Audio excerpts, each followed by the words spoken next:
Falando sobre perdão, e aí, pastor, como é que é essa história? É mais fácil? Quem tem que perdoar são os filhos? Como é que vocês veem essa história? Posso responder? Para Diga. começar, eu falo mais do que a boca. Perdoa, perdoa. Hoje só estamos nós dois aqui. Quando os pais são perdoadores, os filhos aprendem. Pais erram, pais erram. Às vezes a gente coloca um testemunho nosso, mas quantas vezes nós pedimos perdão às nossas filhas, eu principalmente, que eu acho que eu sempre errei mais, né?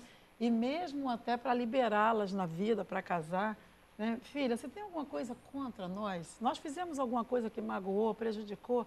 Que é isso, mãe, você é boba. Não, eu quero saber, porque eu quero liberar vocês em paz. Quantas vezes pedir perdão? Pais perdoadores fazem filhos perdoadores também. O caminho é sempre o adulto. Beth está falando disso aí, eu me lembro agora do texto lá de Malaquias, né? Que diz que quando ele vier, ele converterá o coração dos pais aos filhos. E depois dos filhos aos pais. Sabe? Então, eu entendo que esse perdão da família deve partir dos pais. Sabe? Não por serem apenas pais, né, e senhores da situação, mas por serem mais maduros e perceberem que da parte deles os filhos esperam muito mais.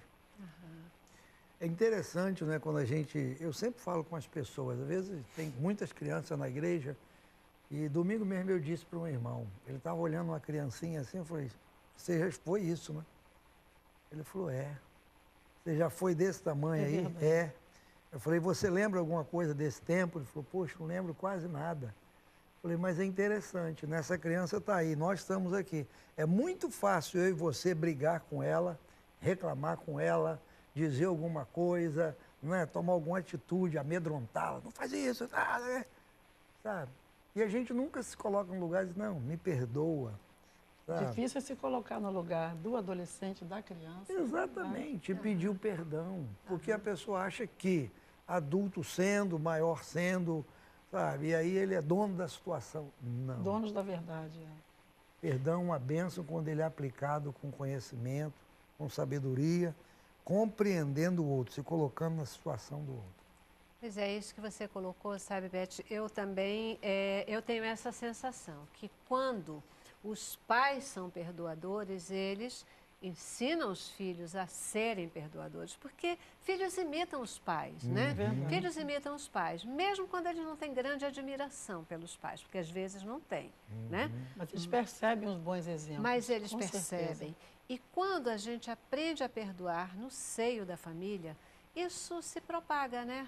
Fora da família, em sociedade, nos diferentes ambientes, a gente vai reproduzir essas atitudes de perdão. Até nas né? brincadeiras da criança, ela vai reproduzir o que ela percebe também em casa. Se há perdão, se há comunhão. Hoje estamos nós dois emburrados. Daqui a pouco a gente conversa, entra na cozinha brincando, rindo, o filho fala, "Ih, já se entenderam. Né? Já ficou tudo bem. Eles aprendem com isso e se tornam mais maleáveis também. Que dicas a gente podia deixar aqui para ajudar, às vezes, a quebrar a barreira, a mexer o primeiro tijolo daquele muro bendito que a gente cria, né? Como ajudar o nosso telespectador, às vezes, a vencer? Porque não é fácil não, né? Não. O primeiro movimento para o perdão, ele não é fácil. E é o primeiro movimento que leva. Que Aham. leva a gente a um denominador comum. É o primeiro Eu acredito que o primeiro passo é a gente reconhecer o erro ou a necessidade, não é? Porque, de repente, eu digo, não fui eu que errei, mas existe a necessidade. Reconhecer o problema, né? Reconhecer a Eu necessidade do reconheço. perdão. Então, nesse reconhecer, quando a gente reconhece, eu acredito que ali já está a metade da questão solucionada. Porque o grande problema é que o ser humano, ele se endurece em si mesmo e não reconhece. E infeliz a pessoa que não reconhece, Tem pais que muitos não maridos, reconhecem, tem muitos maridos. maridos que são grosseiros com as mulheres, às vezes até na igreja, no culto, sabe? E depois quer chegar em casa, quer tudo bem. Quer dizer, se as pessoas reconhecerem isso, já é a primeira coisa. Agora, deixa eu colocar o segundo tijolo, é a oração. Não se perdoa sem orar. Perdão é uma graça divina. Eu tenho que ir, mas eu tenho que estar com alguma coisa em mim, e é graça divina. Eu já levei uma vez para perdoar uma pessoa que não era da família, uns 2 anos. E eu orei muitas vezes. Eu orei muitas vezes, Senhor, eu preciso perdoar. Eu tenho necessidade de perdoar. Mas eu levantava, eu percebia que ainda não tinha perdoado. E nesses 2 anos, a última vez que eu orei sobre isso, eu chorei, aquilo, desceu aquela lágrima quente. Falei, pronto, desceu a graça, desceu o Espírito perdoador agora mesmo. Irmã, acabou. A gente trabalha hoje com essa pessoa, a gente convive com essa pessoa, a dor acabou.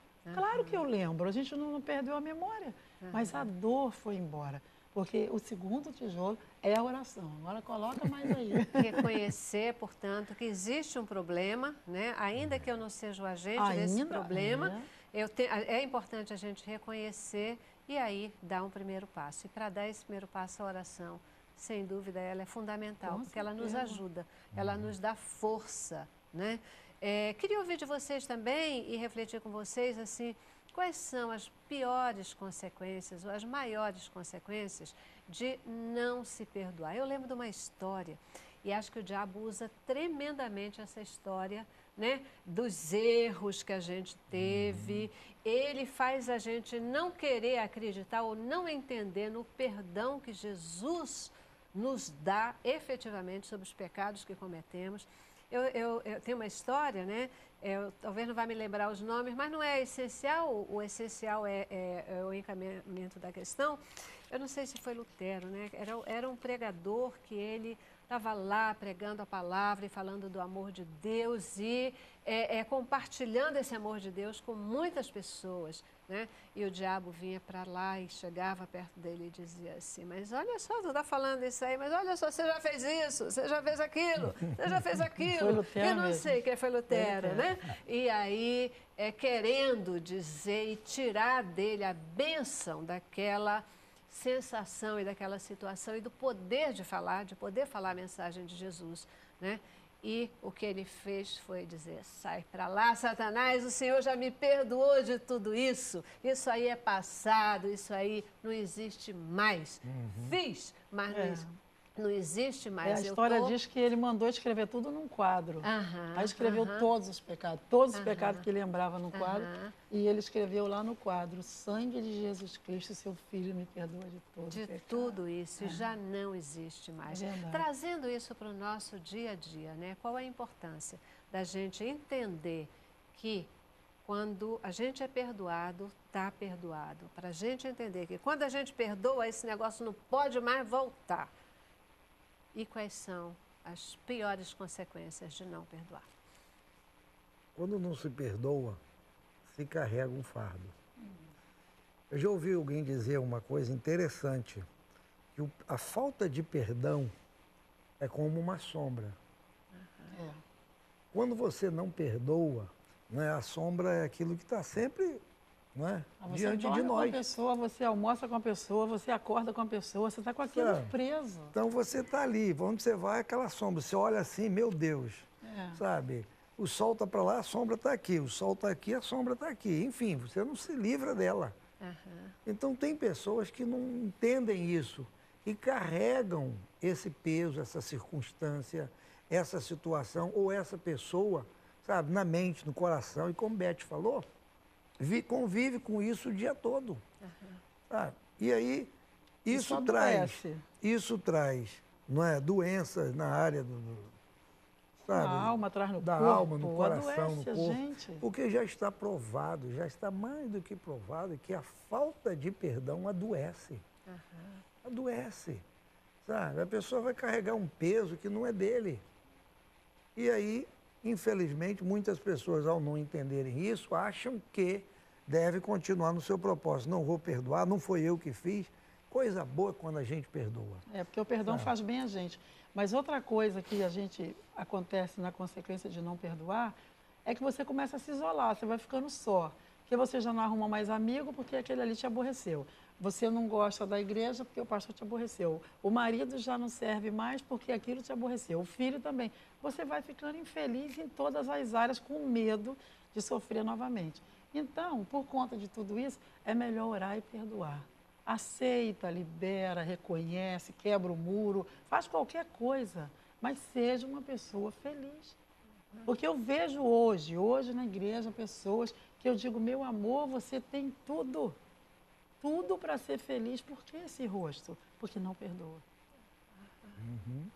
E é interessante porque Paulo, né, ele diz que nós devemos perdoar. Então, tem alternativa quando a gente não perdoa. Será que a gente está descumprindo até aquilo mesmo que é a expectativa de Jesus?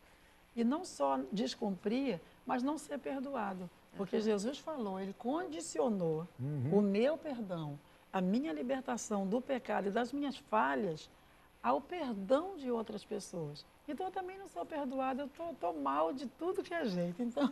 A oração do Pai Nosso ela é interessante entender esse aspecto. E quando a gente pede perdão, Jesus, né, quando ora, Jesus diz assim, olha, Pai, perdoa-nos. Como? Como? Não é? Assim como eu perdoo os nossos devedores, o meu devedor. Quer dizer, eu estou dizendo para Deus, Deus, tu me perdoa da mesma maneira que eu estou perdoando o outro. Deus fala, ele não perdoa, então...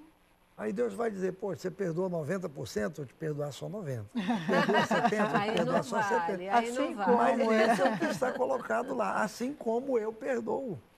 Não é? Então, as pessoas precisam entender que esse perdão tem que ser total. Não é? Total para poder viver uma vida plena e feliz. É isso aí. Uma família feliz é uma família que consegue perdoar. Eu já vou para o nosso intervalo final. E aí a gente volta já, ainda para considerações e terminar o nosso programa. Tá bom? Vamos lá. Cabeça pra cima. Eu quero mais.